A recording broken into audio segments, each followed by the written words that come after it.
Good morning. My name is Marguerite Soeteman-Reijnen, Chairman of the Executive Board of Aon Holdings, and it's a pleasure to be back at Rise and Lead 2022. So it's been organized for quite some time now, and it's very interesting to watch that Rise and Lead was already organized avant la lettre, before the attention for diversity, equity and inclusion became so apparent, which it's now.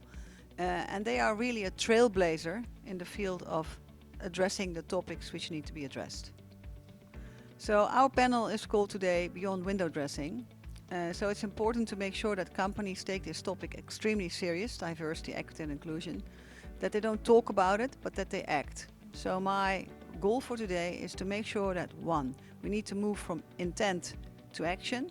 2, we need to amplify storytelling, and we need to amplify the voices of all of the women today to make sure that their voices are being heard.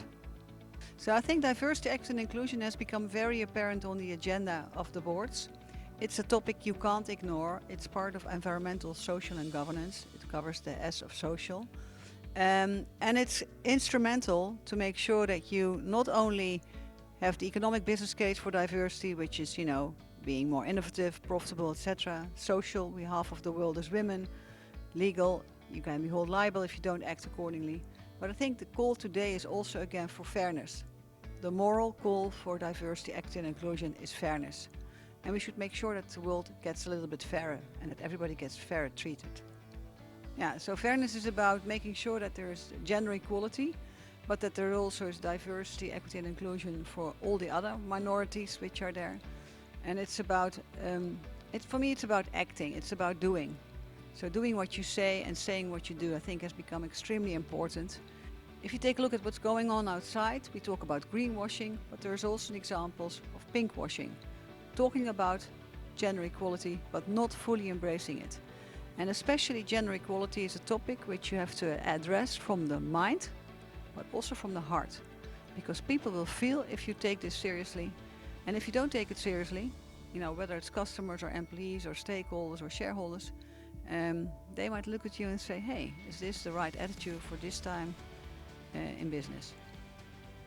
In order to address diversity, equity and inclusion seriously, also at board levels of corporates, it's important to look at 3 matters. 1 is to move from intent to action. So walk the talk.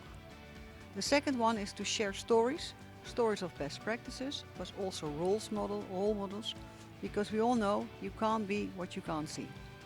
And the third one is to listen a little bit more carefully, to amplify voices, but also to accept that maybe the message which is being given to you is maybe not the message you want to hear.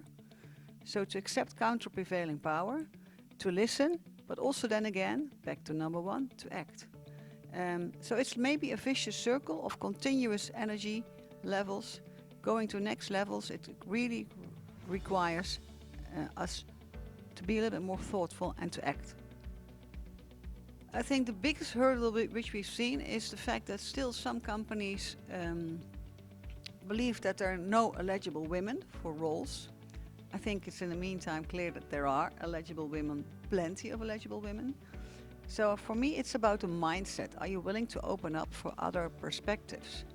Are you willing also to look beyond the usual suspects? So it's a journey, and it's not only about fixing the women. We've always talked about fixing the women a lot. I think we should fix the system. So we should make sure that people understand that there is quality of women, that there is talent, that they are ambitious, that they have the social skills, that they are motivated in order to reach for ambitious goals and top positions. So if you take a look at, as regards fixing the system, what do I mean? It's about looking not only at the women, what should they do in order to achieve the goals they aspire, but also what's happening in the broader culture of a company. Is there indeed equity? Is there inclusion? And the analogy I always make is the following, and it's very well known, so I'm not saying anything new. Diversity is about being invited to the party. Inclusion is being invited to dance. But equity is about being invited to dance at the music you like. And it's a little bit important, and it's a lot important, that we now look at, okay, how can we truly embrace the various diversities in the corporate life and make sure they take their whole self to the company, so that they don't leave something behind when they enter the front door of the company every day they enter your company. At the moment I experience a lot of positive intent, which is really important. So there's positive intent. But I notice that often boards of companies define what they think is necessary to address diversity, equity and inclusion. My advice would be to boards, listen and engage with the people and ask them, what do you need? Instead of thinking that we can define what they need. We should engage and ask those questions. And for me, that's the most important topic at the moment. Not to define yourself what's needed for someone else, but to ask the person, what do you need? And that could range from childcare to whatever. It's about engaging with them, what their need is. My message to the audience is, which is women, stakeholders, shareholders, let's make this a very successful race. And let's make this an estafette, where each and every one of us passes the baton on to the next generations. And what do I mean with that? I think maybe my generation has had some hurdle races where we walked through the waters and where we were faced with higher ends than possible, but we made it. Let's make sure that generations beyond have not that different race, but that they can lift on our experience, but that they also can pick up the baton themselves and run the race they want to run. And then accordingly be successful with it.